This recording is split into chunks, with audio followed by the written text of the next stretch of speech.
नमस्कार, आपण पाहत आहात पुणे लाईव्ह न्यूज. पाहुयात दिवसभरातील ठळक घडामोडी. संत ज्ञानेश्वर महाराज पालखी सोहळा गुरुवारी 9 जुलै रोजी आळंदीमधून दिघी मार्गे पुणे शहरात गेला. या पालखी सोहळ्यात दर्शनासाठी येणाऱ्या महिला आणि लहान मुलांना टार्गेट करून त्यांचे दागिने चोरणाऱ्या 2 महिलांसह 4 ताब्यात घेतले. आळंदी पुणे रोडवर दिघी गावात पालखी आल्यानंतर एक महिला पालखीच्या दर्शनासाठी आली. त्या महिलेवर लक्ष ठेवून एक महिला आणि अल्पवयीन मुलगा महिलेजवळ गेले. महिला दर्शन घेऊन परत येत असताना दोघांनी महिलेच्या गळ्यातील 1.5 लाख रुपये किमतीचे सोन्याचे मंगळसूत्र हिसकावले.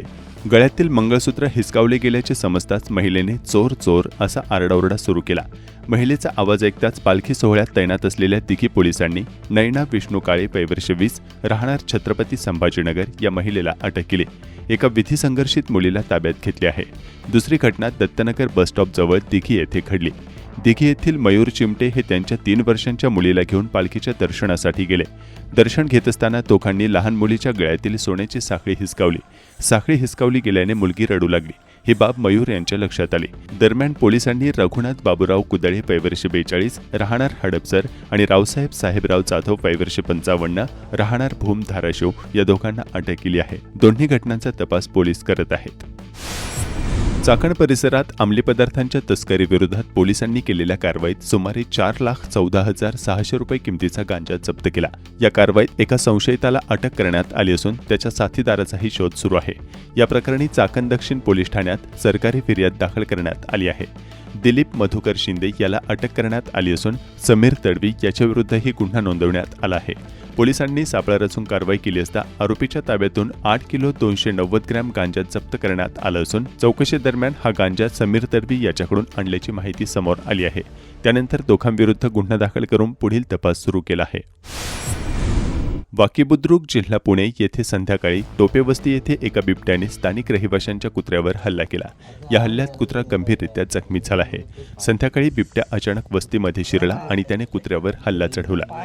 वन विभागाच्या फॉरेस्ट ऑफिसर कौशल्या पवार यांनी तत्काळ स्थळ पाहणी केली.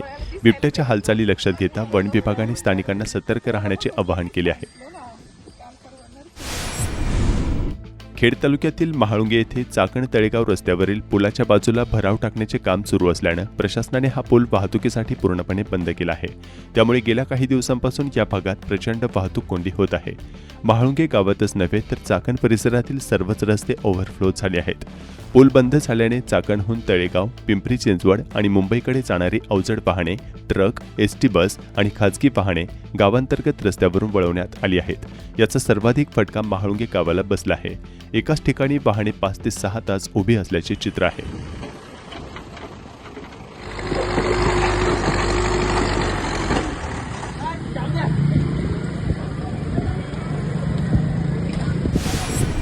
तळेगाव चाकण शिक्रापूर मार्गावरील महाळुंगे इंगळे पोलीस स्टेशन जवळील जुना पूल अतिवृष्टीमुळे खचल्याने वाहतूक कोंडी बंद होती व स्थानिकांनी व कृती समितीने संबंधित कॉन्ट्रॅक्टरला तंबी देऊन चाकण तळेगाव मार्गावरील महाळुंगे इंगळे येथील पूल 2 तासात चालू केलाय. अशा बिकट परिस्थितीत आमदार बाबाजी काळे यांचे चिरंजीव मृण्मय बाबाजी काळे यांनी स्वतः 2 तास घटनास्थळी उभे राहून पुलाच्या भरावाचे आणि दुरुस्तीचे काम पूर्ण करून घेतले. त्यांच्या या तत्परतेमुळे या भागातील वाहतूक पुन्हा एकदा सुरक्षित आणि सुरळीत सुरू झाल्याचे स्थानिकांनी सांगितले. खेड तालुक्यात 3 ते 8 जुलै दरम्यान झालेल्या अतिवृष्टीमुळे मोठ्या प्रमाणावर जीवित व वित्तहानी झाली. अनेक गावाच्या होड्या देखील वाहून गेल्या असून गावांची अडचण झाली आहे. चाकणजवळील राक्षेवाडी ते काळूस गावाला जोडणाऱ्या भामा नदीवरील पुलावरून अशाच काही वाहून आलेल्या होड्या नदीच्या किनाऱ्यावर पाहायला मिळत आहेत. मानसिक आजारामुळे तब्बल 20 वर्षापूर्वी कुटुंबापासून दुरावलेल्या परभणी जिल्ह्यातील पिराजी डोईफोडे यांचे अखेर त्यांच्या आळंद येथील कुटुंबियांशी भेट झाली आहे. नंददीप फाउंडेशनने अथक शोध मोहीम राबवत पिराजींना आळंद येथे त्यांच्या कुटुंबापर्यंत पोहोचवले. यावेळी मुलगी अर्चनाने आयुष्यात प्रथमच वडिलांना पाहिल्याने उपस्थितांचे डोळे पाणावले. यवतमाळ आर्णी मार्गावरील जवळा परिसरात सुमारे 6 महिन्यांपूर्वी पिराजी दयनीय अवस्थेत आढळून आले होते. अंगावर अस्वच्छ कपडे, विस्कटलेली अवस्था आणि रस्त्यावर भरकटणाऱ्या पिराजींना समाजसेवा करणाऱ्या संस्थेने पाहिले. त्यानंतर त्यांना निवारा, भोजन आणि औषधोपचाराची सुविधा देण्यात आली. उपचारांमुळे 6 महिन्यात त्यांच्या प्रकृतीत लक्षणीय सुधारणा झाली. उपचारादरम्यान पिराजींच्या बोलण्यातून परभणी जिल्ह्यातील काही गावांची माहिती मिळाली. त्यानंतर त्यांच्या कुटुंबाचा शोध सुरू केला. सुरुवातीला यश मिळाले नाही. अखेर काही नागरिकांच्या मदतीने पिराजींचे चुलत भाऊ विक्रम डोईफोडे यांच्याशी संपर्क झाला. पिराजी मागील 20 वर्षांपासून बेपत्ता असल्याची माहिती मिळाली. त्यांची पत्नी, मुलगा आणि मुलगी पुणे जिल्ह्यातील आळंदी परिसरात वास्तव्यास असल्याचं समोर आलं. यानंतर नंददीप फाउंडेशनने पिराजी डोईफोडे यांना कुटुंबापर्यंत पोहोचवण्याचा निर्णय घेतला. आळंदीमध्ये येऊन पिराजींची त्यांच्या कुटुंबाशी भेट घडवून आणली. 20 वर्षानंतर पिराजी कुटुंबासमोर उभे राहताच भावनिक वातावरण निर्माण झालं. विशेषतः त्यांची मुलगी अर्चना हिने आयुष्यात प्रथमच वडिलांना पाहिले. पिराजी घरापासून दूर गेले तेव्हा अर्चना लहान होती, त्यामुळे वडिलांचा चेहरा, आवाजाची कोणतीही आठवण तिच्याकडे नव्हती. 20 वर्षाच्या प्रतीक्षेनंतर वडिलांना समोर पाहताच तिच्या डोळ्यात आनंदाश्रू आले. पत्नी, मुलगा आणि मुलीने पिराजींचे स्वागत करत त्यांना पुन्हा कुटुंबात सामावून घेतले. एका मुलीची 20 वर्षांची अनामिक प्रतीक्षा आणि एका हरवलेल्या बापाची रस्त्यावरील भटकंती अखेर एका भावनिक क्षणी संपली.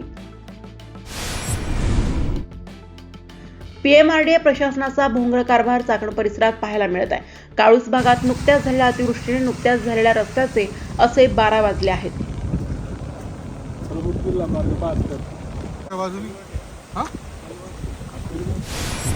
एरवी भ्रष्टाचार आणि नागरिकांची पिळवणूक यामुळे टीकेचे धनी असलेले पीएमआरडीए प्रशासनावर सध्या त्यांच्या वारकरी सेवेमुळे अभिनंदनाचा वर्षाव होत आहे. पालखी सोहळा आळंदीहून पंढरपूरकर ग्रामस्थ मार्गस्थ होत असताना वारकरी बांधवांची सेवा करण्यासाठी पीएमआरडीए प्रशासन अग्रेसर असल्याचे चित्र पाहायला मिळत आहे.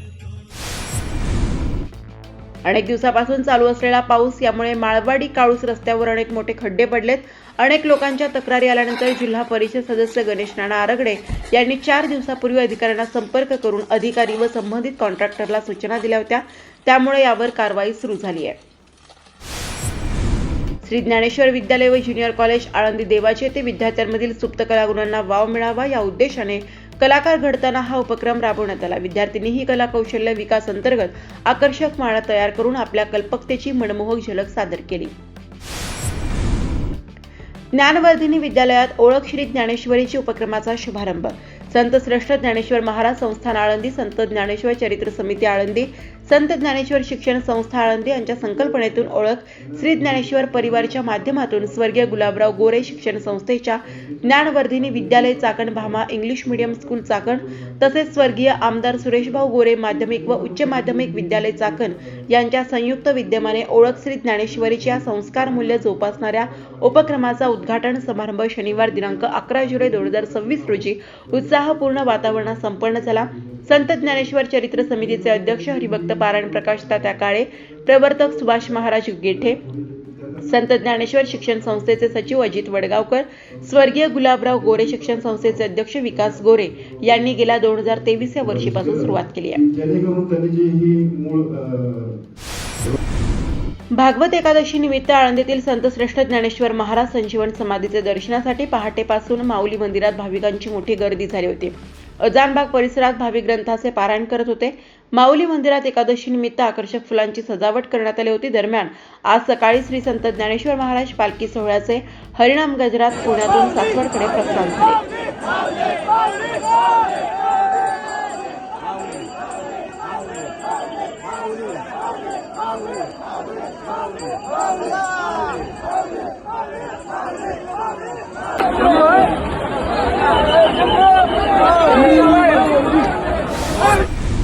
खरपुडी बुद्रुक येथील जवळके फाटा ते मांडवळा रस्त्यावरील पावसाचे पाणी जाण्यासाठी जारी केलेली नसल्याने पावसाचे पाणी थेट शेतात, गोट्यात व घरात गेल्याने शेतकऱ्यांचे लाखो रुपयांचे नुकसान झाले. सार्वजनिक बांधकाम विभागाच्या अधिकाऱ्यांना याबाबत वेळोवेळी तक्रारी करूनही दुर्लक्ष केले जात असल्याचे स्थानिक शेतकरी रामनाथ खोले यांनी सांगितले. काळूस गावामध्ये कृषी अधिकारी पल्लवी खांडे यांनी शेतकऱ्यांचे झालेल्या नुकसानीचे पंचनामे केले. दरम्यान त्यांनी शेतकऱ्यांना आवाहन केले आहे की सर्वांनी ऑनलाईन ऑफलाईन फॉर्म भरून व जीपीएस कॅमेरा फोटो घेऊन ते सादर करावे. नमस्कार, आज आपण जमले आहोत खेड तालुक्यातील काळूस या गावामध्ये. आपल्या सर्वांना माहिती आहे की आता बरेच दिवसापासून आपण अतिवृष्टीच्या बातम्या वगैरे ऐकतो.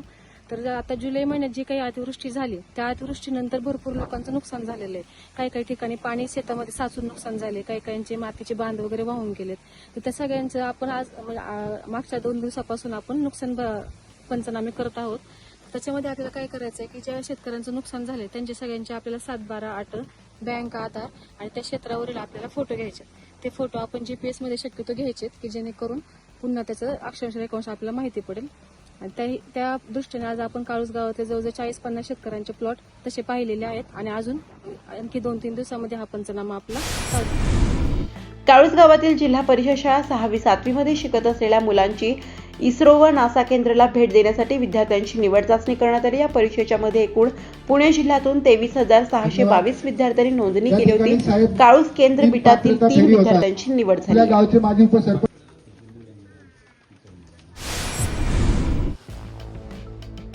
मोशी येथील वेस्ट टू एनर्जी या प्रकल्पाच्या इमारतीवर कचऱ्याचा ढीग कोसळून झालेल्या भीषण दुर्घटनेत बचाव कार्य जसे पुढे सरकत आहे तशा धक्कादायक बाबी समोर येत आहेत. गेल्या अनेक तासांपासून सुरू असलेल्या या शोध मोहिमेत आता आणखी एका नागरिकाला बाहेर काढण्यात यश आले आहे. तब्बल 76 तासांच्या अथक परिश्रमानंतर बचाव कार्याने इमारतीत अडकलेल्या 17व्या व्यक्तीचा शोध घेऊन त्यांना ढिगाऱ्याबाहेर काढले. मात्र या दुर्घटनेत एकूण मृतांचा आकडा आता 3वर पोहोचला असून परिसरात हळहळ व्यक्त केली जात आहे. NDRF, लष्कर आणि अग्निशमन दलाच्या जवानांनी अतिशय प्रतिकूल परिस्थितीत आणि ढिगाऱ्याचा अंदाज घेत शनिवारी संध्याकाळच्या सुमारास 17व्या व्यक्तीला बाहेर काढले. यापूर्वी दुपारी 72 तासानंतर अक्षय सावंत यांना 16व्या व्यक्तीच्या रूपात बाहेर काढण्यात आले होते. मात्र दुर्दैवाने त्यांचा मृत्यू झाला होता.